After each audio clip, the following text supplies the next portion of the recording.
Eusebio Torre, el abogado Eusebio Torre, pues él es abogado, el doctor Federico Etter. Buenas tardes, doctor, ¿cómo está? Buenas tardes, Raúl. Buenas tardes, Liz. Muchas gracias por el espacio. Doctor, ayer Sí, se dio a conocer ya el fallo por escrito contra su defendido.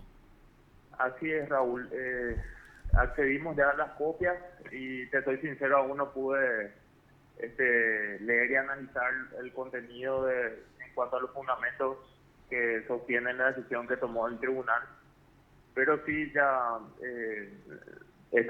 digamos, como defensores técnicos nosotros ya tomamos la decisión de impugnar por vía de la apelación especial dicha decisión. Ah, apelación especial entonces. Sí, así es, una Y, apelación. doctor, su defendido ya se dio por notificado también, o solamente ustedes. De hecho, ayer fue el acto procesal de lectura de la sentencia y bueno, nosotros como defensores técnicos hemos comparecido, hemos accedido a las copias de la sentencia en cuestión y entendemos que bueno, ya empieza a correr plazo para la presentación del recurso. Ya, ya. Sí. En este caso, doctor, ¿cómo se llama? Ustedes van a pedir, o por lo menos entiendo, ¿se va a pedir la nulidad nuevamente o...? Y bueno, teniendo en cuenta lo que hemos discutido, Raúl, en el juicio, Ujú. hay dos cuestiones principales, Sí, ¿verdad? La primera cuestión que nosotros habíamos planteado al inicio del juicio, que fue, eh, digamos, fue un planteamiento que giró en torno a nosotros pretendimos que no se aplique retroactivamente la ley penal vigente ahora, que es del 2012, que contempla el hecho punible de tortura, a acontecimientos que habrían ocurrido en el año 1976. Porque nosotros consideramos que tanto la Constitución como las reglas del Código Penal establecen que la única excepción que te permite aplicar retroactivamente a una ley penal es que dicha disposición penal sea más favorable. Y por otra parte, Raúl, ujú, nosotros habíamos pretendido que tampoco se aplique retroactivamente el artículo 5 de la Constitución del 92, que es el precepto constitucional que contempla la regla en cuanto a que los hechos punibles de lesa humanidad son imprescriptibles. ¿Por qué hicimos, digamos, con qué fundamentos hemos sostenido esto, Raúl? Porque nosotros consideramos que el artículo 5 o las reglas previstas en el artículo 5 de la Constitución no estaban vigentes al momento en el que habrían ocurrido los acontecimientos. En esa época estaba vigente la Constitución del 67 y en ningún precepto constitucional de dicha ley suprema no se establecía ninguna regla en cuanto a la imprescriptibilidad de esta clase de hechos punibles.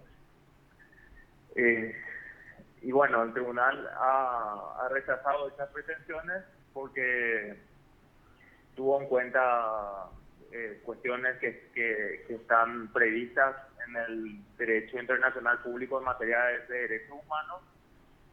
Y bueno, nosotros respetuosamente no compartimos dicha postura porque nuevamente tenemos que tener en cuenta la regla establecida en el artículo 14 de nuestra Constitución vigente, que solamente se permite la aplicación retroactiva cuando sea más favorable al encausado o condenado. No establece ningún tipo de excepción ni siquiera que hacen a cuestiones de violaciones de derechos humanos o cuestiones que se correspondan con crímenes de lesa humanidad. Ese Doc- básicamente fue el planteamiento que hicimos en su momento, Raúl. eso es con respecto a la incidente, a las secciones previas que ustedes plantearon. O sea, ahí hicieron la reserva de apelación y van a fundar sobre eso. Pero entiendo, Exactamente. entiendo también que sobre el fondo de la cuestión van a seguir con respecto a que no se probó la autoría. Así mismo, Raúl. Eh, Acá nomás tenemos que tener en cuenta que siguiendo los lineamientos del Código Procesal Penal, existe, eh, la cuestión es básicamente así, el proceso penal vigente se caracteriza por ser de instancia única en fijación de hechos y valoración probatoria. Es decir, uno no puede discutir su valoración probatoria en los órganos de alzada. Lo único que la parte afectada puede cuestionar ante la alzada son los argumentos por los cuales ellos atribuyen credibilidad a ciertos acontecimientos. Y eso es lo que yo tengo que analizar como asesor técnico al leer la sentencia, ¿verdad? La calidad de los argumentos por los cuales el tribunal tuvo por acreditar la participación de nuestro defendido en estos acontecimientos. Y eso es lo que puedo atacar, Raúl. No puedo atacar la valoración probatoria en sí. Lo único que puedo atacar ahí son los argumentos que sostienen dicha decisión. En este caso, doctor, con respecto a la ley más favorable, el anterior Código Penal hablaba de, ¿cómo era? Lesión corporal sería, porque ustedes habían pedido un cambio de calificación. Así mismo. Los acontecimientos tal cual estaban descritos en la acusación coincidían con el hecho, digamos, eran subsumibles bajo la luz del hecho punible de lesión corporal del Código Penal de 1914. Dicho Código Penal no establecía como un delito o un hecho punible autónomo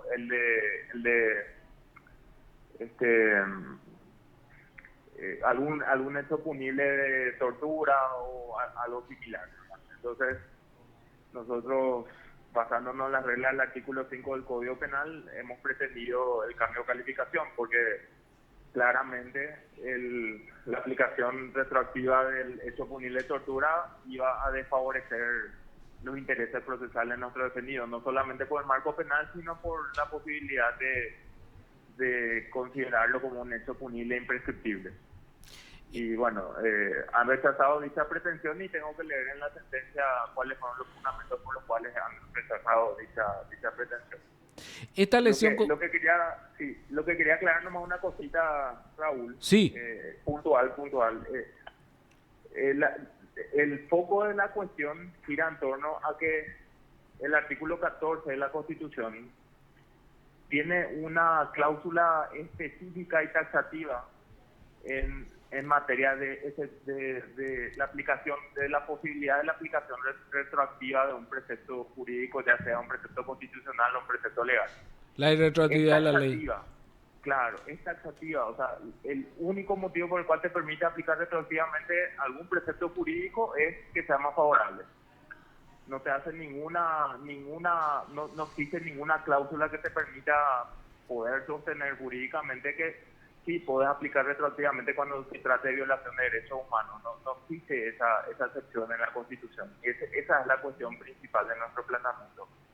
Doctor, ¿y esto ya no se analizó en la Corte y en los tribunales de apelación? En este caso no, Raúl. En este caso, si bien la anterior defensa había cuestionado la legitimidad de la persecución penal porque se consideraba que ya estaban prescriptos los hechos, el planteamiento en concreto que nosotros hicimos no se realizó en ninguna otra etapa en este caso. Nosotros lo que planteamos es principalmente la aplicación de la ley penal en el tiempo y la aplicación del la imposibilidad de la aplicación del artículo 5 de la Constitución del 92 de manera retroactiva a acontecimientos que ocurrieron cuando no estaba vigente el artículo 5. Son dos planteamientos bien concretos. Pero si no se da esto, doctor, prácticamente todo lo ocurrido durante la dictadura no se puede juzgar ya a la luz de esta Constitución.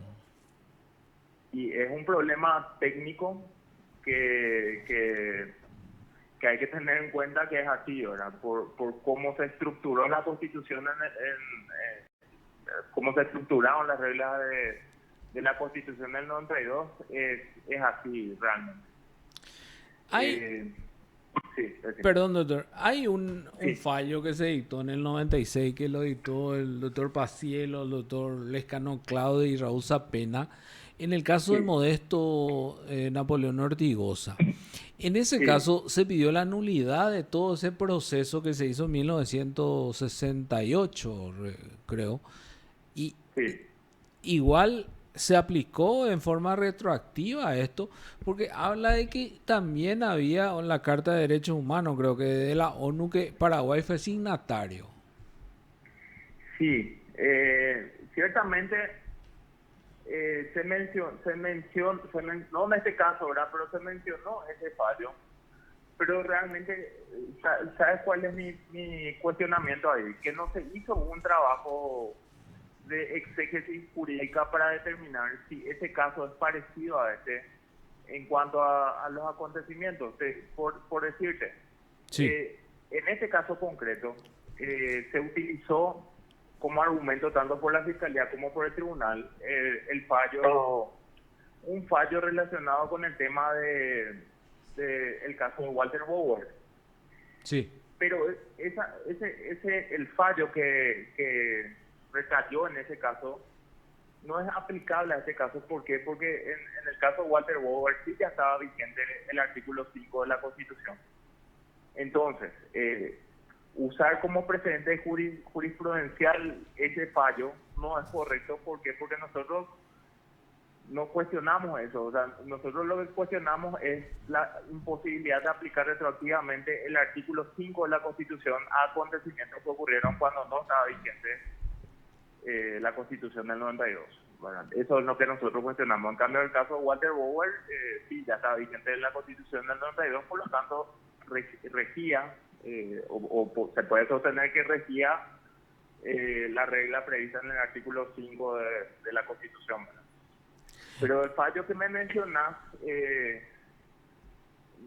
habría que ver si se trata de las mismas características que encontramos en este caso que estamos discutiendo, para ver si eso puede ser utilizado como un precedente válido para argumentar el motivo por el cual se rechazó ese incidente. entiendo.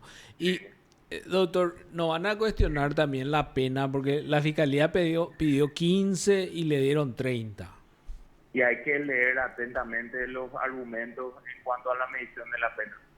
En el proceso penal, mejor dicho, en el Código Penal están claramente previstas las reglas que hacen al reproche del autor, que es la cuestión que incide directamente para establecer el quantum de la pena.